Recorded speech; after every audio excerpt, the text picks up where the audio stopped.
Welcome to the James and Heather Show. I'm Heather Dawn. And I'm James Guay, and we're here dishing out sex, love, and relationship advice without all the sexual snobbery. And today we're talking about ghosting, dating accountability. Ooh, I'm a ghost. Not that kind of ghost, Heather. No, it's a different kind of ghosting. Maybe this kind. Yeah. Heather, where did she go? It's that kind of ghosting we're talking about. That's called cruel and unusual punishment.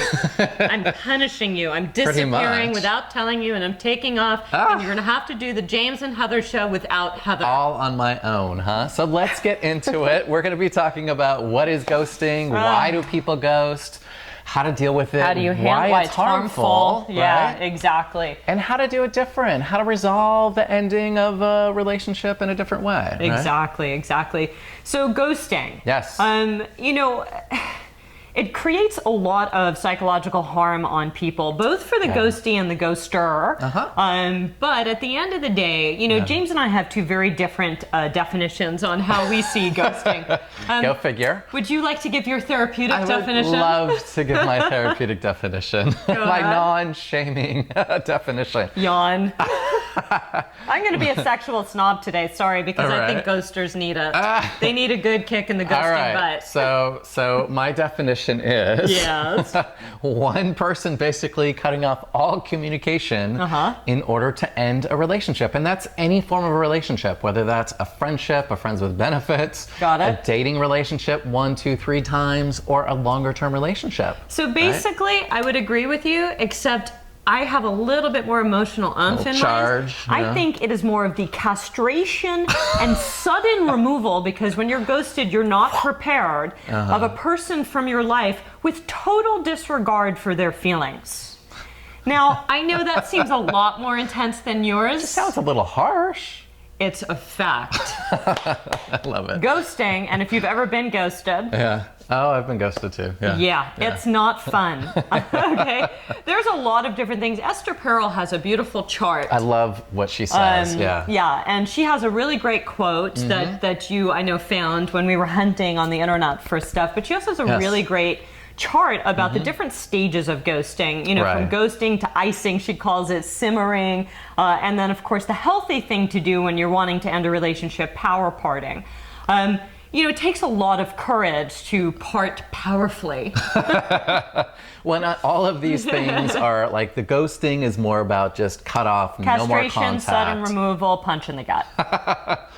And, But I'm not bitter about it. Oh, no. Icing is a little bit more, of like a slower sort of... I'm busy. I can't talk right now. When you were having all hot and heavy emotions or connections. And again, I want to say relationships can be ghosted, as James was saying. It's not just long or short-term sexual relationships, but it can be work relationships, it can be friendships, familial relationships. But it's just, when you get to the icing stage, it's just suddenly, oh, I wish I could see you, I'm just so busy. And it's like, well, yeah, we're all busy. Yeah, you're still communicating. You're just communicating, you're not available. Exactly. Rather than saying, I'm just not available, which would be more power parting. And then, of course, simmering is when someone's a bit on the fence. On the one end, they're really enjoying their time with you. But on the other end, they're not necessarily sure it's going to work. And so they sort of play this yo-yo game with you. Right? It's a little bit more ambivalent. You're there on their back shelf that they'll pull out just to make sure you're still there and available, and maybe they have some free time and they'll give you a call or be available, right? Yeah. But and then of course power parting is just, hey, I know what I'm about to say is going to hurt your feelings, but you should just have the James Show. Without the Heather.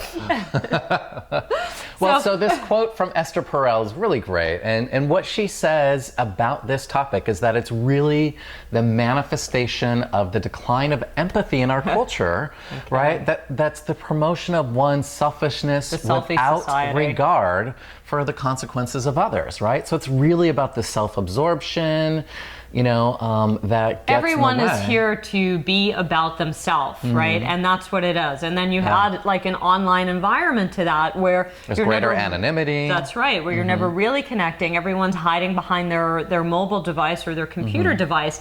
And then suddenly it's just like, well, yeah, I feel bad for you, but it's not my problem.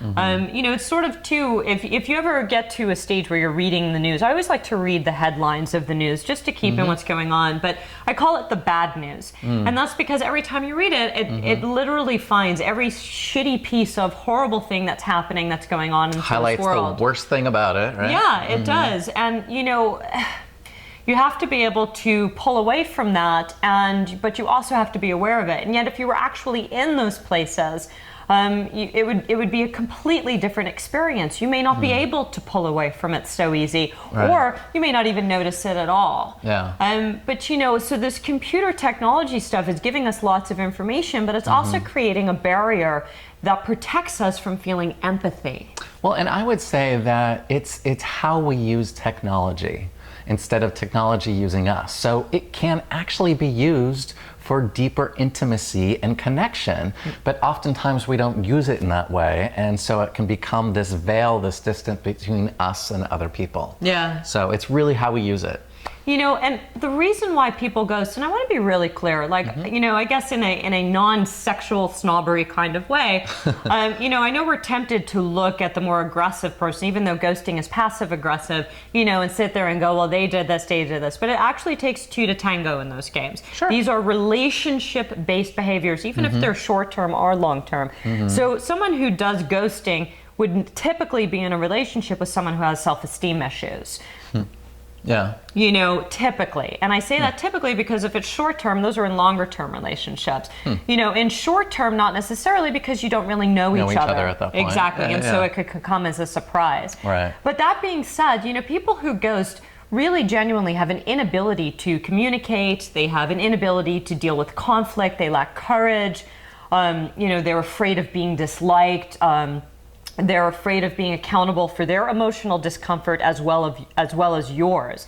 Yeah, so the reason that a lot of people ghost is because they want to avoid either the discomfort they feel at rejecting someone and getting their response, right? Maybe they've been rejected and they don't want to do it to someone else. Patterning. Sometimes it's just about someone who's really, really highly self-absorbed and cares less. Again, that empathy piece, right? Yes, yeah. Maybe someone who's a bit more on the narcissistic side of the spectrum. Yes, and that's when you have to be careful. And you have to learn how to take speech impediment pills before you go on camera. That's your worst thing. But yeah, a lot of times you have to be careful when you're dealing with people who ghost, because there could be a high propensity towards narcissistic personality disorder or even sociopathy. And so you want to be very careful because not all people can be fixed. Some people are just, that's the way they're going to be. And you need to accept that and move on. But yeah, there's also this normalizing. Like, people are, some people, especially the younger generation, they were saying 78% of millennials have experienced being ghosted. Yeah, it can become part of a habitual, normalized pattern in society where you're like, well, I've had it done to me several times. I hear other people are doing it. It's an easy sort of out. A desensitization, and it's like a nation of sheep, and it's like, that is not okay. I mean, if I said to you, hey honey, I'm going to go jump off the roof, would you like to follow? No. Why not? Because I don't want to get hurt. Oh, interesting how he chose those words. He doesn't want to get hurt. Well, ghosting hurts.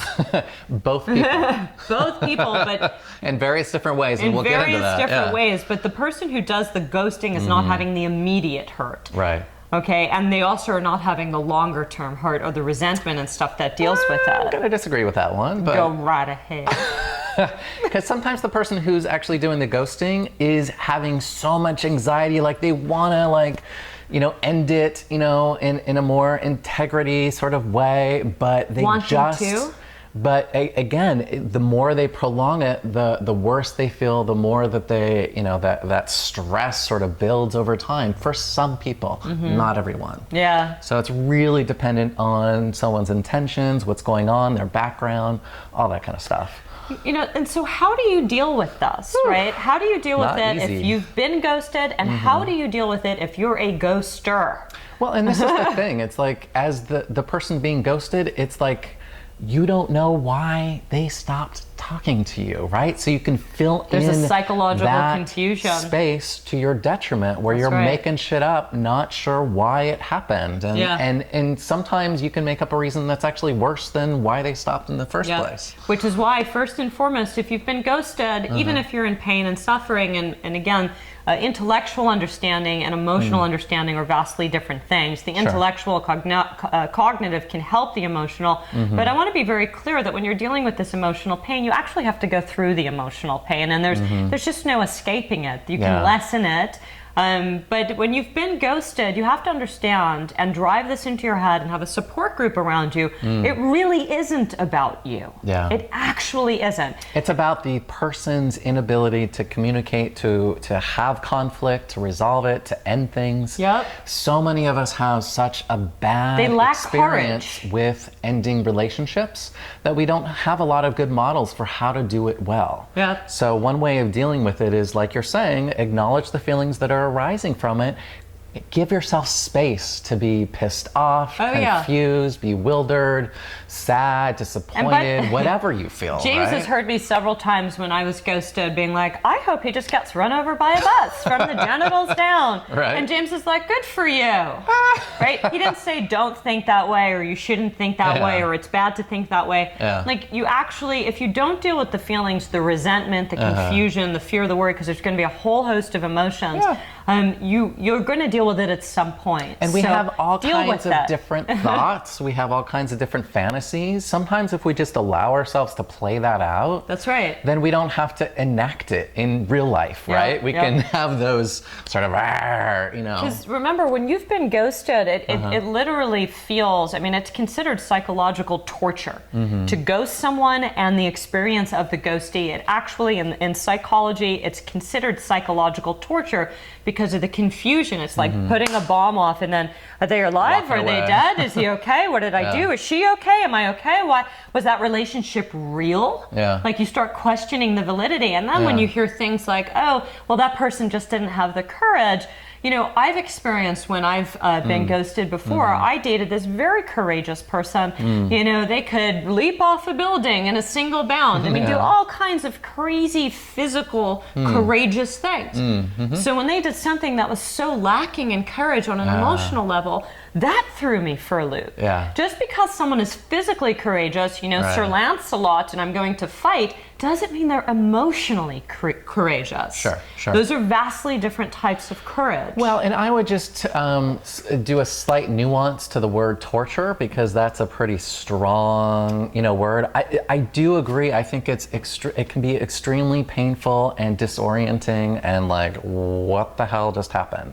So again, I think it's about, how do we deal with it? We have the courage to walk away, to be like, okay, if someone's going to treat me that way, then it's good that I know now. I don't invest more time and energy. It's not about me.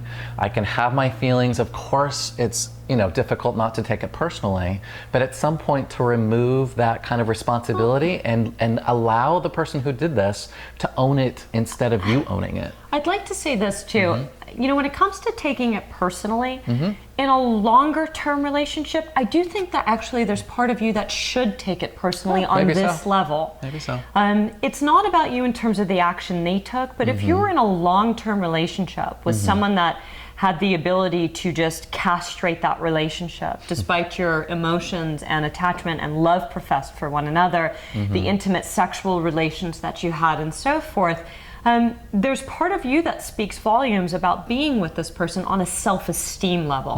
And that's where it is your problem. It now becomes your problem to actually have to deal with the self-esteem issues that were brought to the surface from this action, and that becomes your job.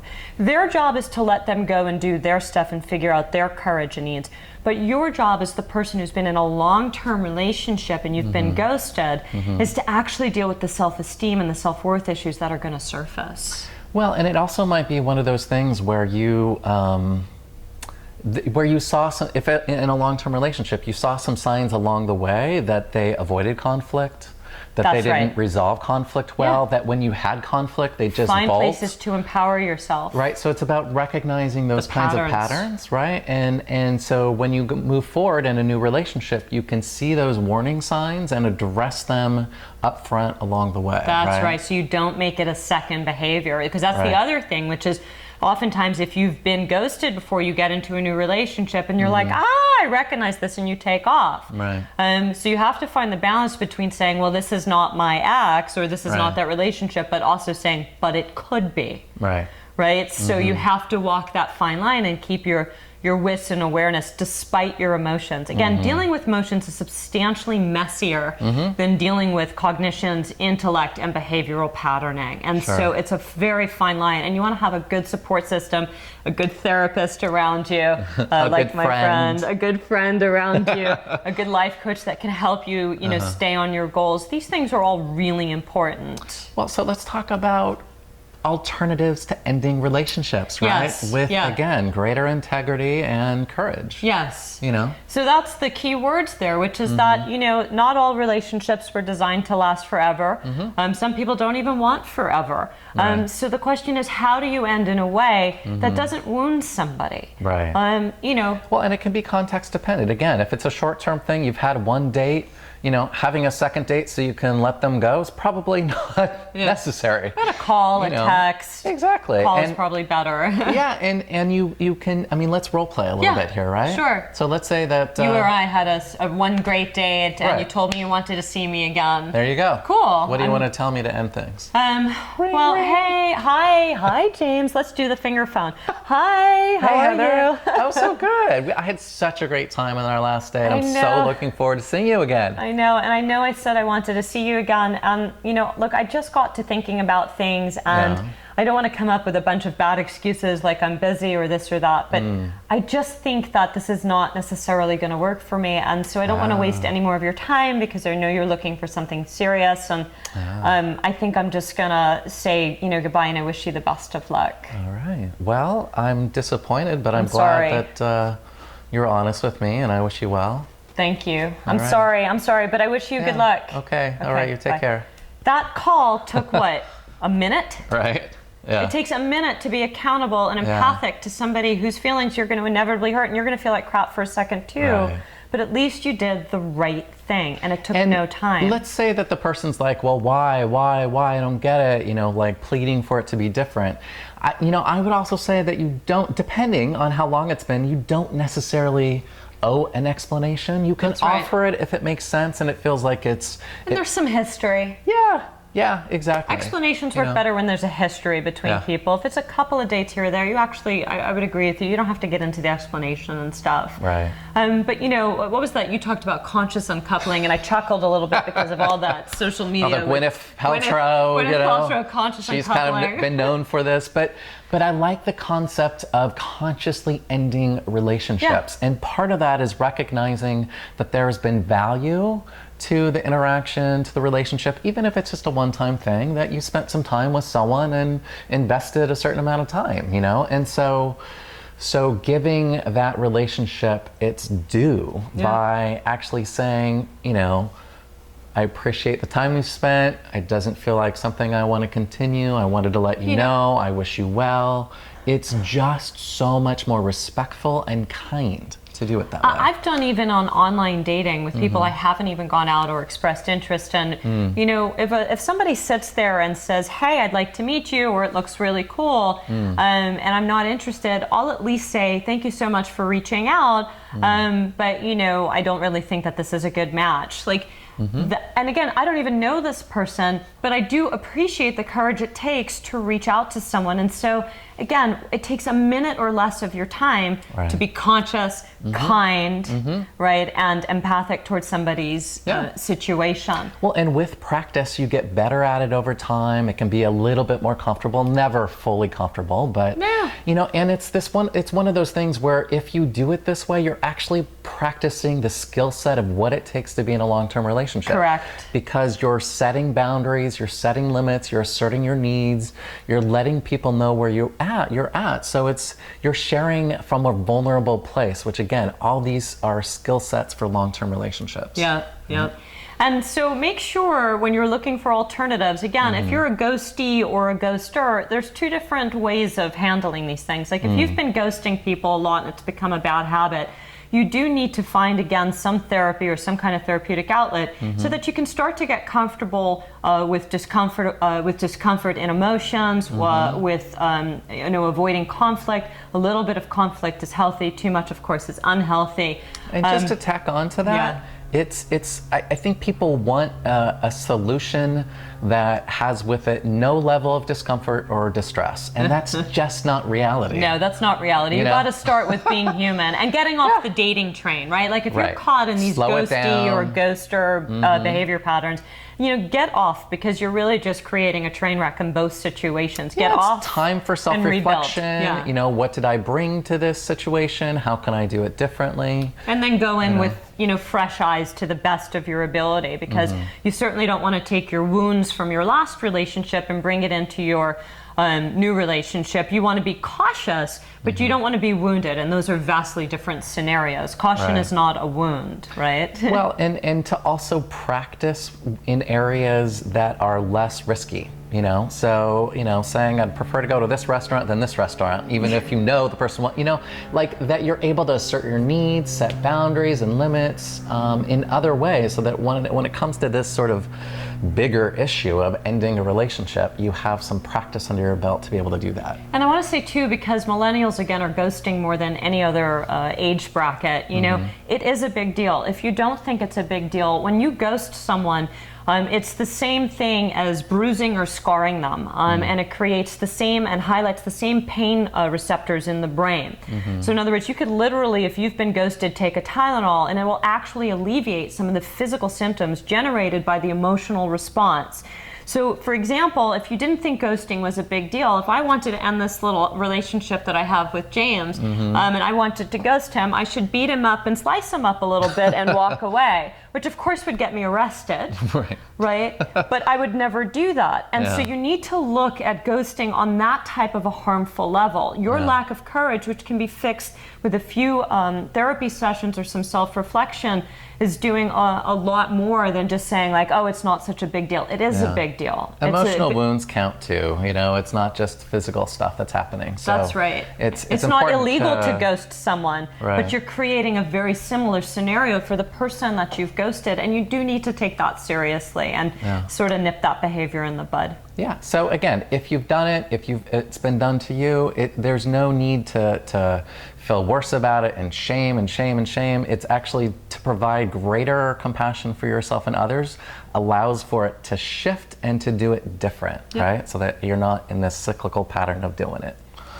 So that's it. Yes. Thank you so much for joining us on ghosting and dating accountability. That's right. And if you want to hear our podcast about this topic, you can go to the jamesandheathershow.com. Everything is there. Yep, everything, all your James and Heather and getting it on needs. Right. We're on social media. You can find us there as well. Twitter, James Heather Show, SHO. It's spelled substantially cooler than, with the W. Yeah, because there wasn't enough space for it. All right. Have a good one. Bye.